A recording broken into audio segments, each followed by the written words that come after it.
I got to watch the opening ceremonies in 2010 when I was 8 years old. That was my moment, you know? People say they watch someone compete, win a medal, and that's their moment. Me, it was watching the opening ceremonies. It was like, oh my God, I need to be down there one day. It's the epitome of our sport. It's the highest level of competition for Mogul skiers. You know, we don't have an X Games. That is it. You make the national team and your goal is to go to the Olympics and, you know, become an Olympian and bring back a medal for your country.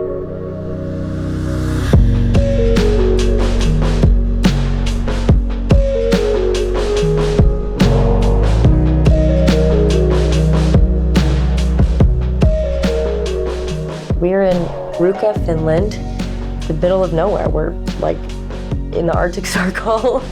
It's the only place that has snow right now, early in the season. But they've been hosting our first World Cup of the season since 2002, I think. So it's kind of like a ritualistic thing at this point. I don't think anybody would ever dream of changing it. We love it here.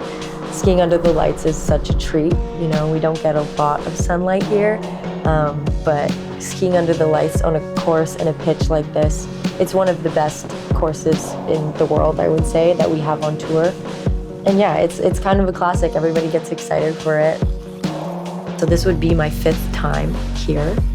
I think over the years, Ruka is special because it's kind of where you get to see how everyone's off-season went, you know? What level has the skiing come to? And you get to see where you stand in all of that. It also makes it one of the more nerve-wracking contests of the season because you don't know, did I do enough in the off-season? Is it gonna go bad? Is it gonna go good? Definitely feel a little stiff. You have to be a really well-rounded skier to be successful at mogul skiing, and I think that's a huge part of why I love it. It is such a unique sport in the sense that there's a little bit of everything, and you have to have a little bit of everything to be successful at it. Say you're doing a contest run, 60% of your score is based on your turns and your technique with your turns, and then the 20% of the score is airs and 20% is speed. So the biggest part of our contest run is going to be your turns and your technique with your turns. It's super artistic, it's your style, it's like what you can show, and then there's also jumping, which is another piece of that as well, but you get to like throw these big tricks and then ski as hard as you can and then throw another big trick and ski a little bit and, hoping that you're somewhat in the pace time because you get a score based on that as well. So it's like these 3 big elements, and in the last 4 years, the level has just gone like boom, up so much. And it's so cool to kind of be a part of that.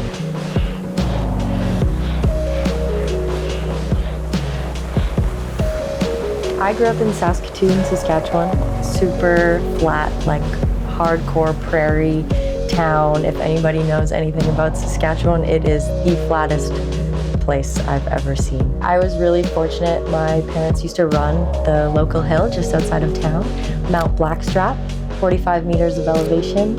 So as a kid, that's where I learned how to ski. My brother, sister, and I would just get to go ski all weekends. My parents would pull us out of school early, and my parents have always been involved in freestyle. My mom's from the east coast of Canada, and she worked at Tremblant. My dad worked for FIS. So as a kid, he was always traveling to be at competitions for work, and sometimes I got to tag along to those and, ski a couple days. I was a gymnast growing up. In Saskatoon, I was doing gymnastics always, so I think I had that acrobatic background a little bit.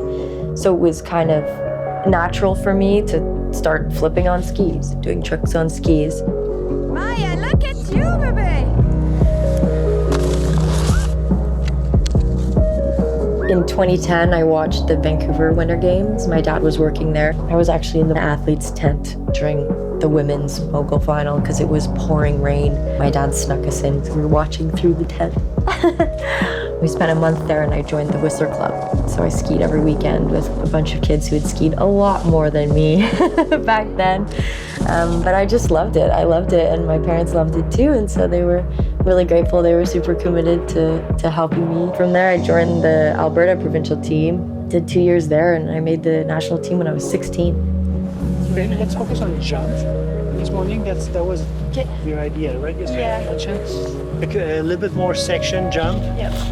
alignment, like that pork, if you go onto the pork. The top is even rougher today a little bit. Yeah. Just blown out with the wind. It's firmer. And maybe check other lines too if there's an option, but just I for the top liked air. my center one though. Okay, but if it's good, it's good. It's been building for a while. Like, after not qualifying for the 2022 games, which I was pretty close, and that was a big goal of mine, and it was a pretty hard hit not making that qualification, I kind of reassessed everything in my life, actually. And yeah, I had a bit of an identity crisis for sure. And I was like, oh my God, what do I have if I'm not skiing? So I applied for school. I decided to pursue my art, and I kind of became a more well-rounded person. For me, I mean, painting and skiing go really hand in hand. It's like the only two places in my life that I've ever felt like true flow state. That's, like I said, a huge part of the journey the last 4 years is kind of reframing what it means for me to compete and be an athlete, being able to create something on the hill and show my art on the hill and have creativity with the way that I ski. It's like it took the pressure of competing away.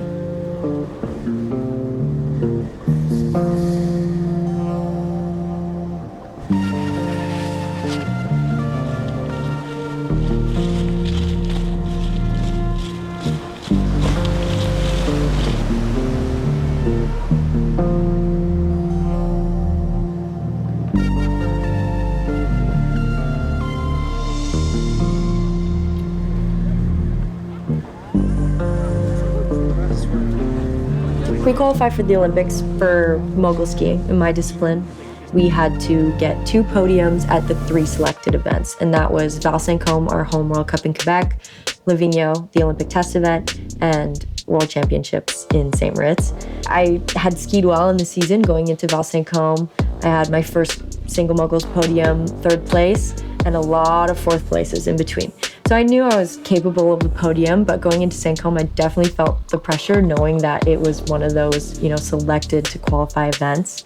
And I actually won the event. 18.087, Maïa Schwinghammer. One of the most cherished memories I have in my life to this day. It was so special to win my first World Cup in Canada at home. So, I was going into St. Moritz, World Championships. This is my last opportunity to pre-qualify for the games. I'll never forget when my score came in and I knew that, the worst I could be was 3rd place.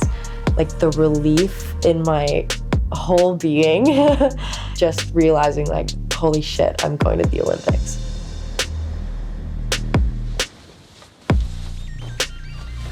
I'm just so excited to get to experience it, and for my family as well, and my friends. I mean, they've been on this journey with me since day dot, and to have my parents be able to watch me, I'm excited for them to be able to have that experience.